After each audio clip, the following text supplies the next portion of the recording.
7 de la mañana con 33 minutos, como lo hacemos habitualmente el lunes, miércoles y viernes, establecemos este espacio luego del sorteo realizado con los representantes de los distintos partidos políticos que aspiran a llegar a la presidencia de la República, las entrevistas con sus candidatos. Precisamente hemos realizado una serie de entrevistas tratando de conocer a los candidatos, sus planes de gobierno, porque ya estamos a pocas semanas de las elecciones en este 2015. Y queremos conocer hoy la propuesta, su plan de gobierno y hablar de varios temas con el candidato de Encuentro por Guatemala, José Ángel López.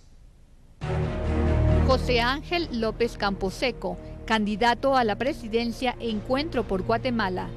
Vida familiar. José Ángel López Camposeco nació en Huehuetenango el 9 de agosto de 1959. Es un empresario, banquero y político guatemalteco. López es hijo de Juan López Díaz, llegó a la ciudad capital a los 16 años para estudiar y trabajar. Se vinculó al mundo de la banca en 1994 en el proceso de transformación de Bandesa hacia Banrural. Camposeco es licenciado en Ciencias Políticas, casado.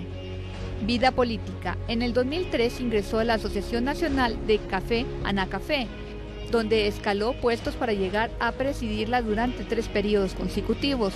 En 1996 fue viceministro de Ganadería, Recursos Hidrobiológicos y Alimentación en el Ministerio de Agricultura, Ganadería y Alimentación MAGA. De 1996 al 2000 ha sido desde 1999 presidente del Consejo de Administración del Banco de Desarrollo Rural. En el 2005 fue nombrado por el Ministerio de Relaciones Exteriores representante permanente de Guatemala ante la Organización Internacional del Café, OIC, con sede en Londres en el rango de embajador. José Ángel López Camposeco, como presidente de Banrural, fue uno de los señalados en el caso Rodrigo Rosenberg, que lo señaló de participar en negocios ilícitos. Esta frase, pronunciada cuando faltaban 90 segundos para que acabara el video de 18 minutos, demolió de un minuto a otro la carrera y la imagen que había construido este jacalteco, uno de los impulsores del Plan Visión de País promovido por los principales empresarios nacionales e incluso uno de quienes Ninette Montenegro tenía en mente para ser presidenciable de Encuentro por Guatemala hasta el 2009. Pues le damos la bienvenida a quien esta mañana nos acompaña. José Ángel López, candidato presidencial por Encuentro por Guatemala. Muchas gracias por estar con nosotros. Muy bien, gracias, muy buenos días, gracias por la invitación. Es un gran gusto estar nuevamente compartiendo aquí con ustedes y especialmente en este ejercicio que es tan importante para la democracia. ¿Primera vez que participa a un cargo para elecciones populares? Sí, es primera vez, llegó la primera vez y participar en política y yo nunca había estado vinculado a ningún partido político, ni había optado a un puesto de elección popular. Bueno, sin embargo, debe haber sido un observador de toda la realidad democrática del país desde hace décadas y la primera pregunta, la que siempre le hacemos a los candidatos que nos han acompañado, es hablar específicamente de su visión y su análisis sobre la coyuntura política que hoy está viviendo el país, porque más allá de lo que siempre ocurre previo a las elecciones, esta vez realmente ha sobrepasado todos los límites, ¿no?, por lo que está viviendo el país en este momento. ¿Qué opinión le merece? Bueno, es un indicador de preocupación para todos los guatemaltecos. Vemos que el sistema político no ha respondido a las expectativas de los guatemaltecos. Tenemos un sistema político que se retroalimenta de la corrupción y que necesita pobres para el clientelismo político. Y yo creo que esa es una respuesta a que no hay políticas claras para enfocar y cambiar el estado de situación de muchos guatemaltecos. Y además de eso, la corrupción creo que nos ha ido carcomiendo como sociedad, porque vemos que no solo está ubicada en las élites. Hace muchos años la gente veía que eran las élites donde están los esquemas de corrupción, pero lamentablemente ha trascendido a los niveles locales en diferentes instancias, y lo lamentable es que si no hacemos algo y si no ponemos un tope a esto o tomamos medidas, como que se va a convertir en una cultura, porque ya hemos escuchado y es común escuchar cuando las personas dicen, está bien que robe, pero que haga obras. Eso es inaceptable, porque eso es el primer paso hacia la construcción de una cultura que permite la corrupción, y yo creo que esto nos puede afectar como sociedad. Y en el tema meramente político, pues es lamentable lo que está pasando. El día de ayer la Corte Suprema de Justicia pues le quitó el derecho ante juicio a unos diputados. Cinco diputados. A 5 diputados. Y yo creo que eso es un indicativo del nivel de corrupción que tenemos, y también tenemos unos representantes en el Congreso que la verdad dejan mucho que desear. A mí me ofende como huehueteco que alguien se refiera de manera peyorativa a los niños desnutridos de Huehuetenango. Eso duele, y yo creo que deberíamos ser más responsables, sobre todo en una negociación de un acto de corrupción. Entonces uno debe de rechazar totalmente ese tipo de utilización de la política, de cómo se utiliza la pobreza para efectos de negocios políticos. José Ángel, ¿hubo miedo en algún momento cuando se estaba discutiendo su candidatura, el tema del caso Rosenberg? Porque como escuchamos en esta pequeña biografía que lanzamos, o sea, sí fue un caso muy sonado, lo implica usted precisamente en este video que se graban con otras personas, ¿no? ¿Hubo ese temor?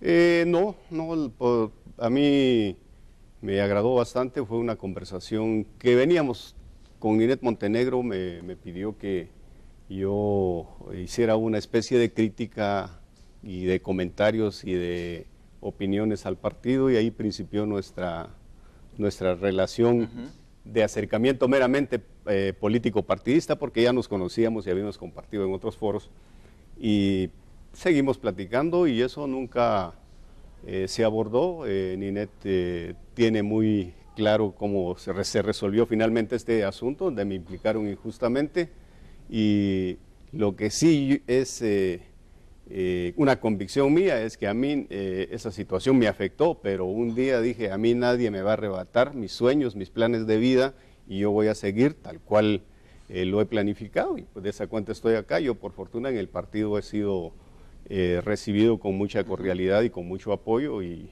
tenemos una relación bastante estrecha con todos sus miembros, y especialmente con Ninette y con nuestro candidato a vicepresidente. Hoy el tema seguramente que más preocupa y el que ocupa a todos los titulares, el más mediático, el más mencionado en redes sociales, es la lucha contra la corrupción. ¿Qué trae de nuevo, de distinto Encuentro por Guatemala? ¿Qué propone esta agrupación política si llegan al gobierno bajo su nombre como presidente de la República para tratar de determinar, y quizás no sean suficientes 4 años, pero para poner realmente todos aquellos elementos que jueguen en favor de la ciudadanía y no en favor de los políticos? ¿Qué propone usted para terminar con la corrupción? Bueno, tal vez solo para comentarles, el partido, como ustedes saben, ha abanderado la lucha contra la corrupción. Es una línea muy fuerte del partido.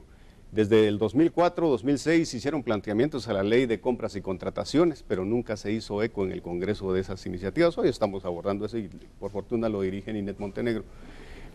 Nosotros lo que estamos viendo es la correcta aplicación de la ley, pero necesitamos fortalecer más, mejorar las leyes de ley de compras y contrataciones, de probidad, y la ley de la Contraloría de Cuentas. Y la ley de partidos políticos, que le corresponde al Congreso efectivamente, pero la correcta aplicación debe de venir y debe de fortalecerse en el Ejecutivo. En el Ejecutivo, en este gobierno, se creó la Secretaría de la Transparencia, y más parece que fue una secretaría para arreglar negocios o hacer chantajes entre los funcionarios, y yo creo que lo que deberíamos hacer nosotros, que es que muchos, cuando yo planteo esto, pero eso es muy idealista. No es idealista. Lo que tenemos que hacer es un plan nacional de todos los guatemaltecos, sin excepción, en contra de la corrupción. Desde la escuela parvularia hasta la universitaria, de las instituciones, de los medios de comunicación, de las iglesias, de que yo rechazo la corrupción, de que yo no acepto la corrupción, que la corrupción le quita oportunidades a los guatemaltecos, que corruptos hay que llevarlos a la justicia, que paguen por sus delitos. Yo creo que si logramos como un movimiento eso, vamos a empezar a formar una cultura, porque a mí me apena mucho cuando uno escucha esos comentarios. Me estaban comentando hace algún tiempo que un alcalde de allá de Oriente dijo, hay que ser un poco corrupto, pero no mucho, ¿no? Entonces, con el alcalde de México se recuerda, sí, cuando dijo, robé, pero robé un poco. Entonces nosotros parece que nos estamos involucrando en eso. Entonces yo creo que deberíamos de generar eso, y eso pasa en los contenidos programáticos de la educación. Está bien, pero tenemos que absorberlo nosotros, las cooperativas, las cámaras empresariales, las asociaciones, los mismos sindicatos deben abanderar eso. Pero ¿Sí que es más fácil lograr este objetivo? ¿Qué piensa usted de la labor de la CICIG y de la función específica de Iván Velázquez al frente de la Bueno, yo en primer lugar creo que tenemos CICIG porque tenemos falencias en la aplicación de la justicia en el país.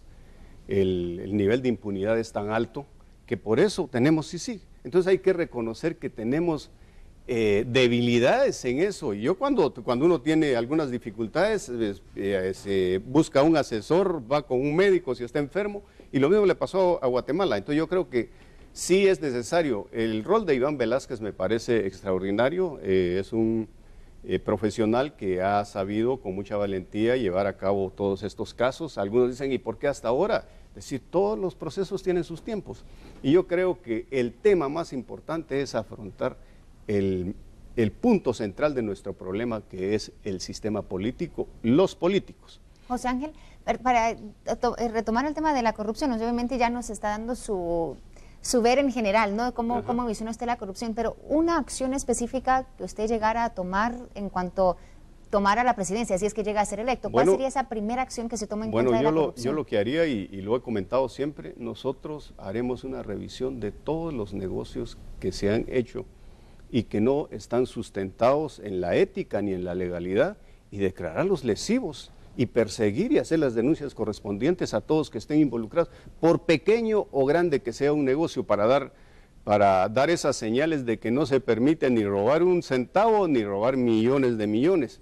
Eso es generar una cultura de transparencia y en contra de la corrupción. Esas acciones hay que hacerlas inmediatamente y hay que dar las señales al pueblo de Guatemala de que tenemos el coraje y tenemos la firmeza de trabajar con transparencia. Esa medida, pero mientras investiga, y muchos candidatos a veces en el periodo anterior a la campaña empiezan a decir, sí, ese contrato voy a declararlo lesivo, y cuando llega la hora no hacen nada. Hay que hacer un proceso de investigación. Y una cosa, nosotros queremos empujar también el tema de la Contraloría de Cuentas, porque el Contralor es una persona y es como un Dios que está ahí y tiene mucha discrecionalidad. Hay que ponerle un cuerpo colegiado que sea representativo de diferentes sectores para que pueda, para evitar esos arreglos que a veces se hacen en el tema de la aclaración de objeciones de parte de la Contraloría. Hemos visto en este mismo gobierno que un ministro de Salud que tenía como 7 años de no aclarar sus asuntos pendientes con la administración pública,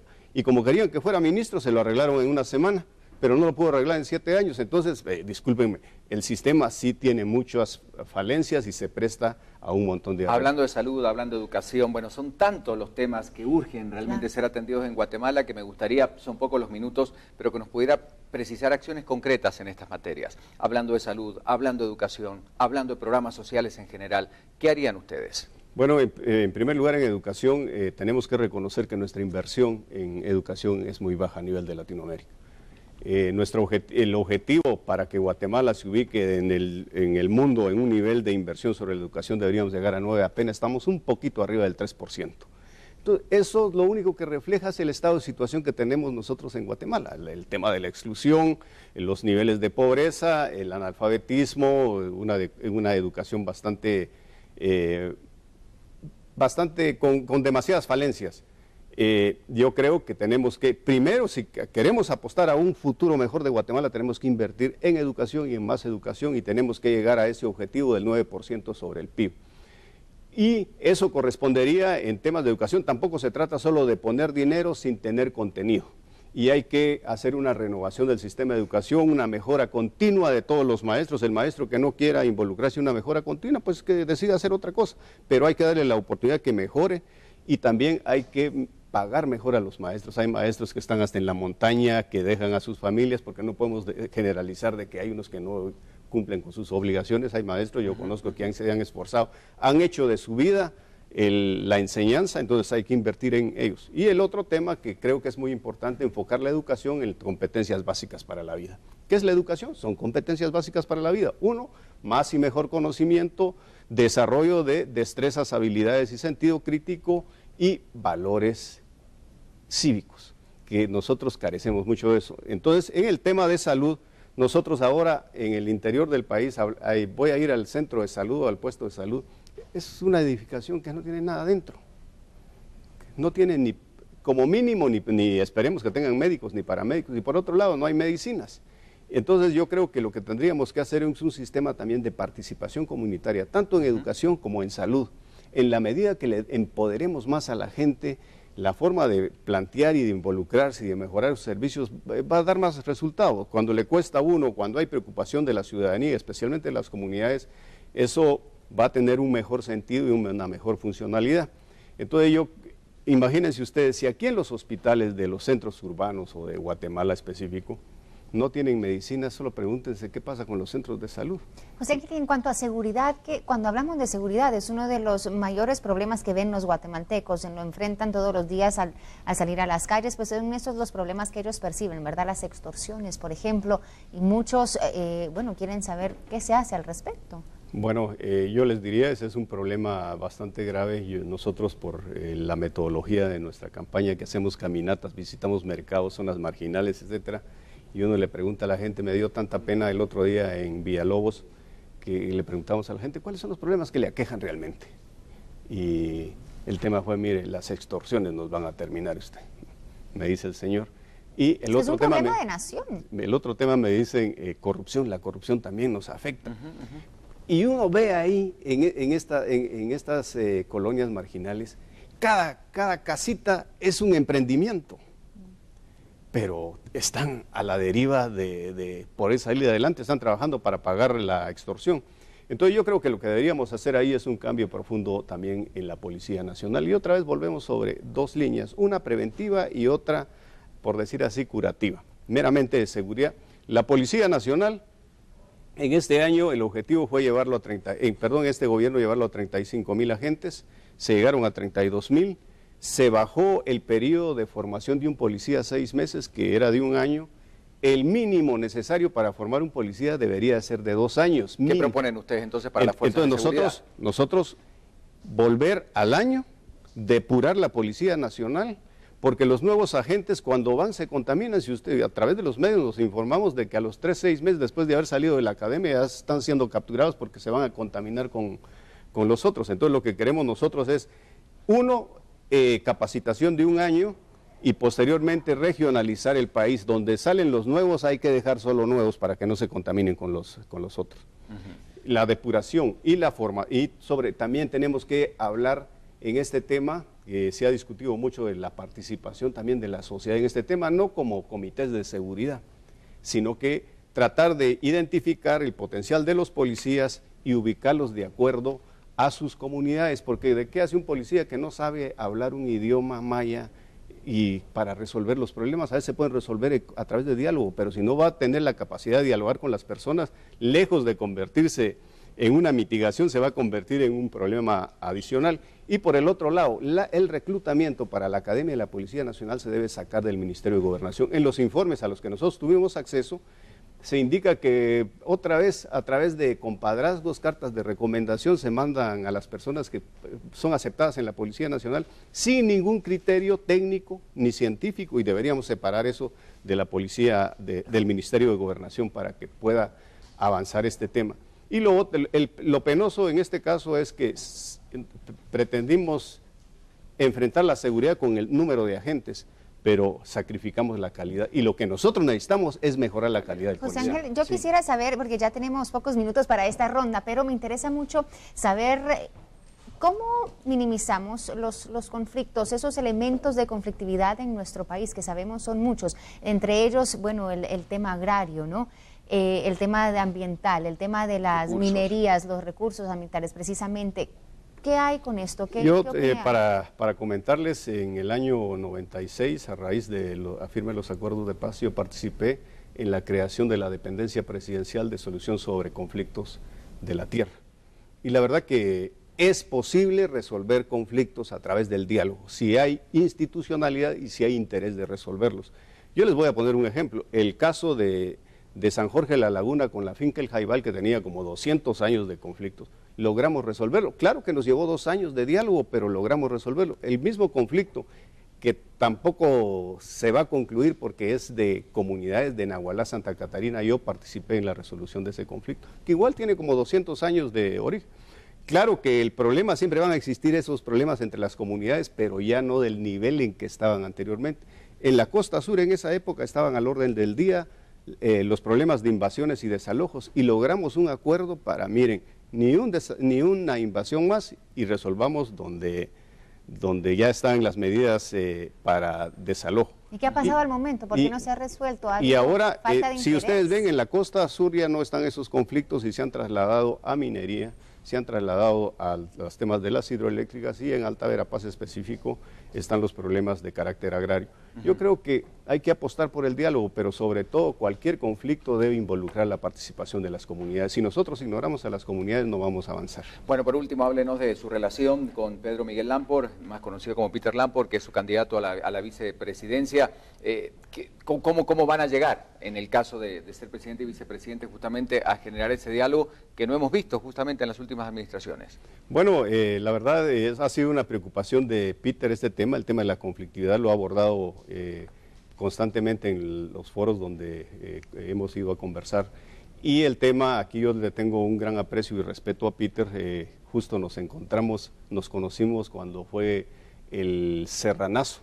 Ahí tuvimos la oportunidad de conocernos y seguimos adelante. Después en las negociaciones de los acuerdos de paz, cada quien, yo con las cooperativas y en el sector empresarial, y fuimos funcionarios del presidente Álvaro Arzú, que ya comenté que colaboré.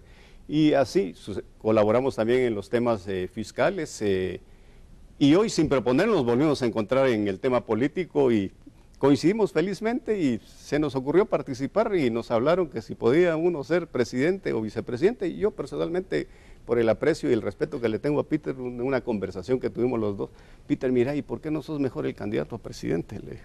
Y Peter me dijo, no, José Ángel, mejor prefiero que seas vos y yo colaboro. Y tenemos una excelente relación. ¿Quién está financiando la campaña? Bueno, ese hace un gran tema. Ya la última pregunta antes de ir a las preguntas de la gente.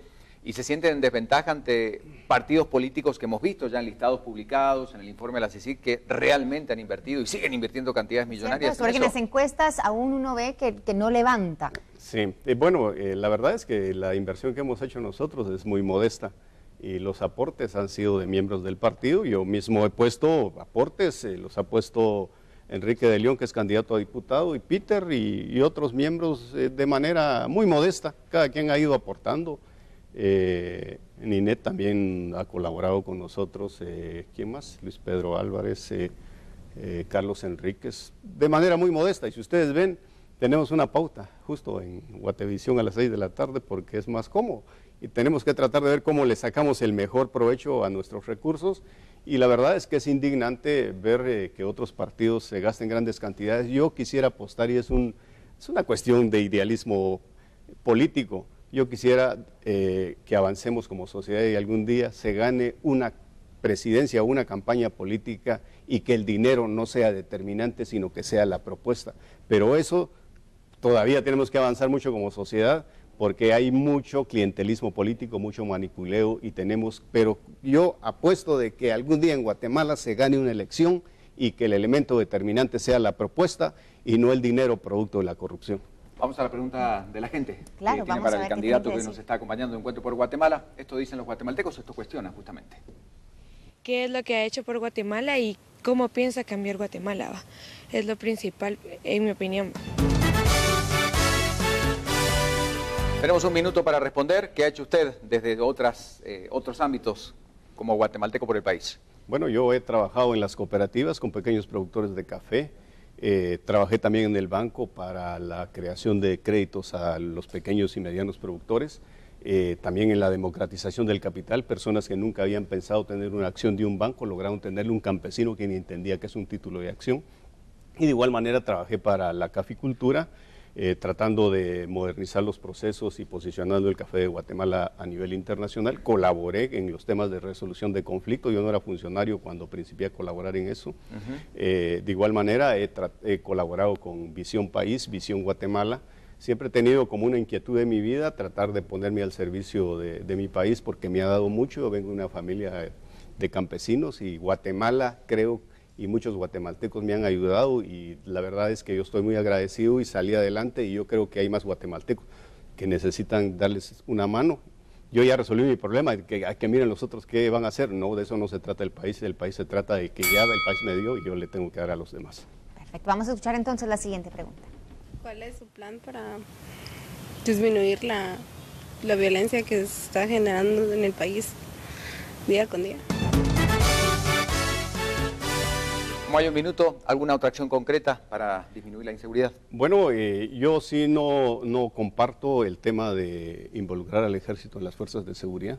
Yo creo que debemos de fortalecer la Policía Nacional Y la participación comunitaria, tenemos comunidades en Guatemala donde cero violencia, tenemos que aprender más de esas comunidades, por eso yo creo que las medidas preventivas son tan importantes. Una lucha también, yo resuelvo mis problemas a través de la paz, yo a través del diálogo, yo rechazo la violencia, yo denuncio la responsabilidad cívica, tiene sus riesgos, pero hay que generar la cultura de la denuncia, porque entonces no vamos a resolver los problemas. Y yo creo que la extorsión también deviene de que es un problema que no lo vamos a resolver rápidamente, de la falta de oportunidades de la gente. Si vemos, son jóvenes los que están involucrados en las maras. Las extorsiones vienen de las maras. Pero ¿qué es lo que ha pasado ahí? Lo que ha pasado ahí es que los jóvenes no tienen oportunidades. Hoy por hoy, más del 60% de las víctimas de la violencia son jóvenes entre 18 y 25 años.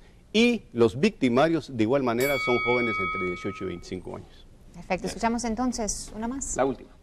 Primero que todo, es importante que nosotros tengamos un presupuesto mayor. Por ejemplo, como yo estudio farmacia, tenemos que tener un mejor equipo, ¿verdad?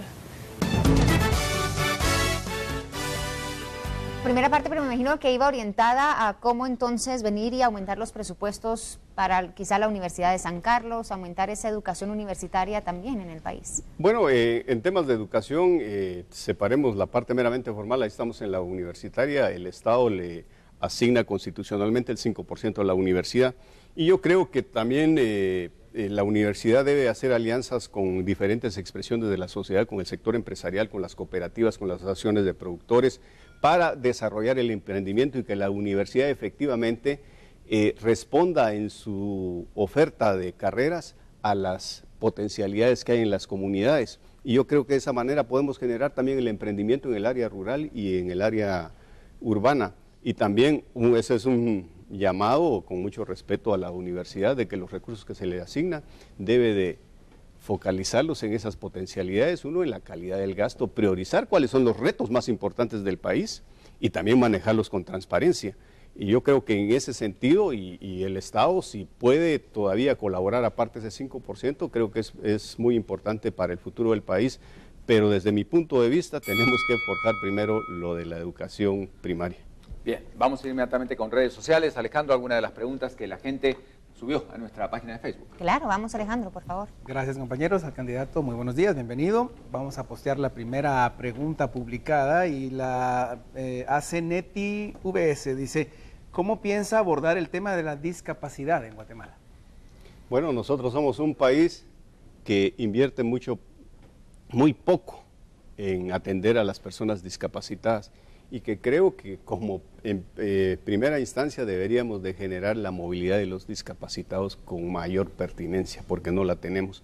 Y esa es una medida que no cuesta mucho, que solo es más pertinencia y reconocer que hay personas que necesitan un apoyo de eso.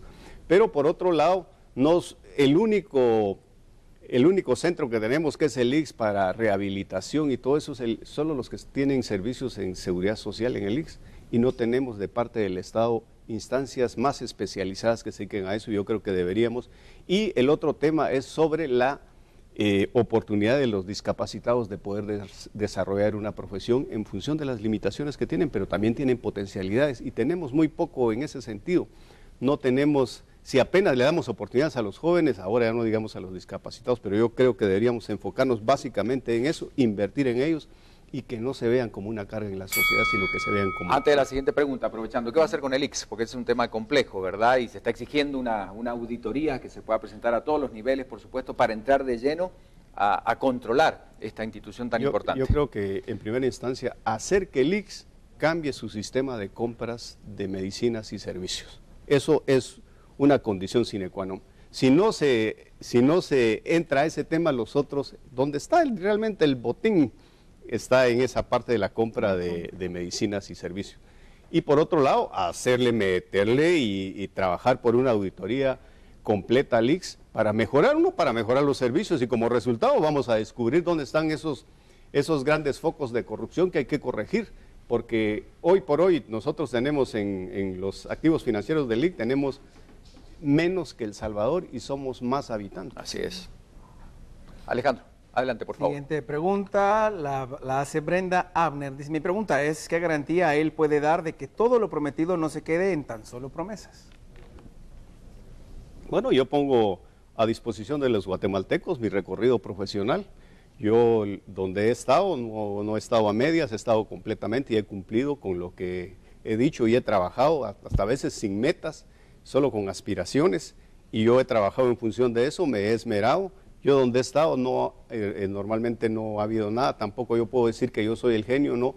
Todo donde las instancias o los cargos que he ocupado, las instituciones a quienes yo he servido, ha sido posible avanzar porque he conformado un equipo. Yo he trabajado en equipo. Un presidente no es un genio, no es un Superman, tiene que ser un excelente coordinador y conformar un excelente equipo con talento que pueda trabajar para los guatemaltecos y cumplir sobre todo, y uno tiene que tener un nivel de ética y moral para que lo que uno predica lo tiene que practicar y lo que uno ofrece lo tiene que cumplir. ¿A favor de revelar o de poner a disposición de los guatemaltecos el estado patrimonial? Sí, yo no tengo ningún inconveniente de ponerlo el mismo día que tomemos posesión. Guatemaltecos, aquí está mi estado patrimonial, pueden verlo en público. El que se mete, hay algunos argumentos de decir, es que como hay la extorsión que nos pueden secuestrar, el que se mete a política sabe que tiene un riesgo.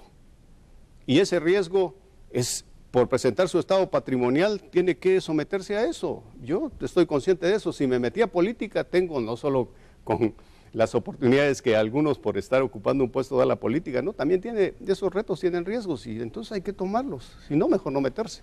Vamos con la siguiente pregunta, Alejandro. Última pregunta, dice Robin Rodríguez, ¿qué piensa usted de las grandes diferencias de los sueldos del presidente, diputados y demás en el poder contra lo que recibe un campesino que trabaja en el campo, y cuál es su resolución ante esto? Bueno, en primer lugar, lo que deberíamos de hacer nosotros es revisar la estructura salarial del Estado y regularizarla. Yo creo que no, el presidente es uno de los que gana más en el mundo, hay que rebajar esos salarios. Es decir, el presidente tiene un montón de servicios, él no debe ganar nada, hombre. Entonces, pero el otro tema que yo veo donde está el problema en el Estado es que se abrió el tema de salarios con el 029. Llega el amigo del ministro, del presidente o del partido y le dan un contrato 029 por 25,000, 20,000, 30,000 o no importa cuánto. Y el empleado que ha estado de carrera ahí gana 5,000 quetzales, llegó a ganar 5,000 quetzales en 20 años, en 10 años, en 15 años. Entonces, ese es inaudito. Entonces, lo que estamos haciendo ahí es frustrando a aquel que se está esmerando. Entonces, ¿qué es lo que va a hacer? Va a buscar mecanismos para vincularse a la corrupción. Y el otro que llega con 25,000 no llega a servir porque no tiene experiencia, entonces no hay carrera en la administración pública. Lo que deberíamos de generar es una carrera en la administración pública y que los salarios sean de acuerdo a las responsabilidades y a los esfuerzos de cada colaborador. Bueno, vamos a mostrar algunas imágenes, ¿te parece? Y usted, candidato, va a tener, si pudiera definirlo en una palabra, en una frase corta, obviamente, las imágenes que van a ir apareciendo en pantalla para que usted nos comente cuál es su impresión al respecto. Así que cuando estén listos, Congreso de la República. El Congreso, ¿qué piensa cuando ve la imagen del Congreso? En una palabra, frustración. una frase, frustración. Vamos con la siguiente. Roxana Valdetti. Corrupción. Vamos a la siguiente, sindicalistas. Más compromiso con el país. La que sigue. Así sí, Iván Velázquez. Con más energía contra la corrupción. Una más, por favor. Las manifestaciones masivas de guatemaltecos contra la corrupción. Bravo, guatemaltecos. Vamos ahora con la siguiente, la SAT. Extorsión. Nuestro presidente, Otto Pérez Molina. Renuncia ya. Rodrigo Rosenberg. Calumnia. Bien.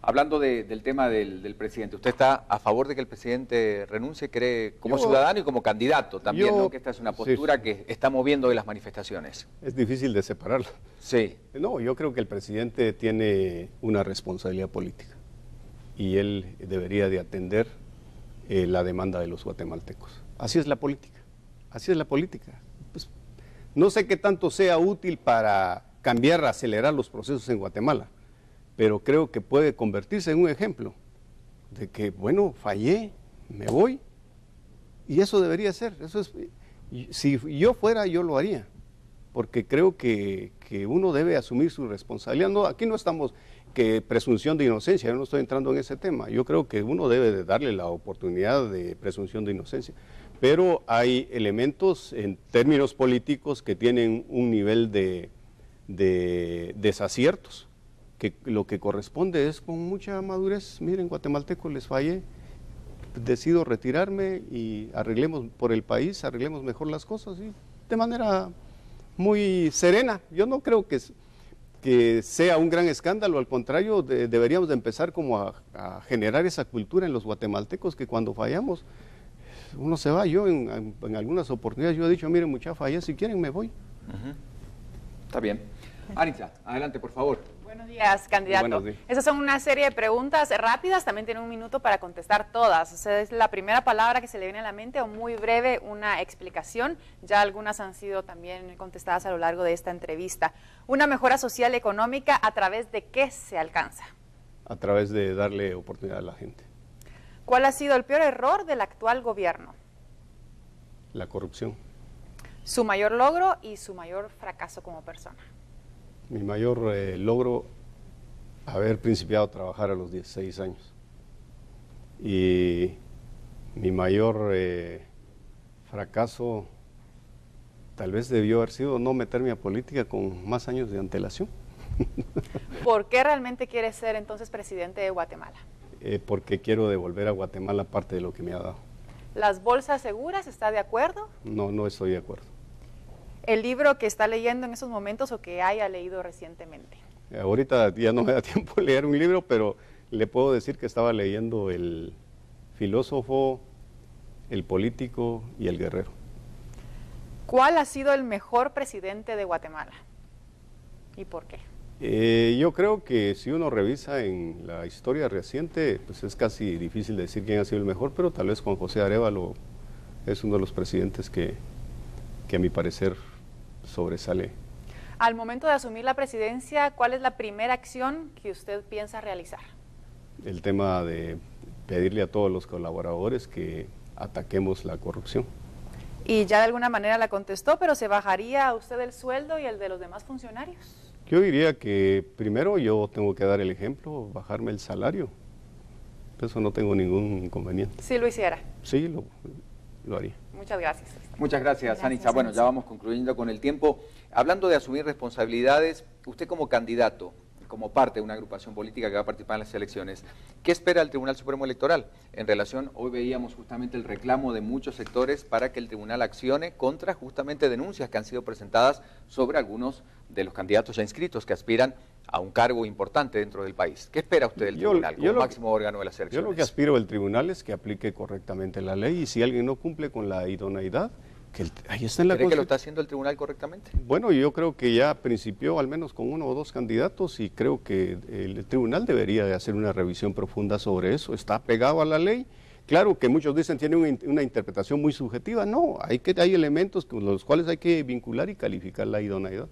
Muy bien.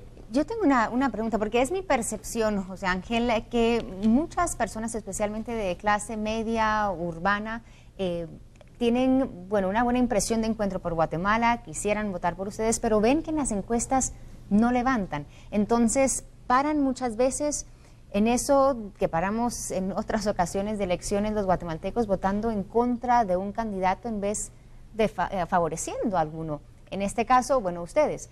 ¿Qué dice usted al respecto? ¿Cómo maneja? Bueno, yo creo que nosotros en nuestros recorridos que hacemos en el país hemos recibido la simpatía de los guatemaltecos. Estamos en un periodo muy atípico del proceso electoral.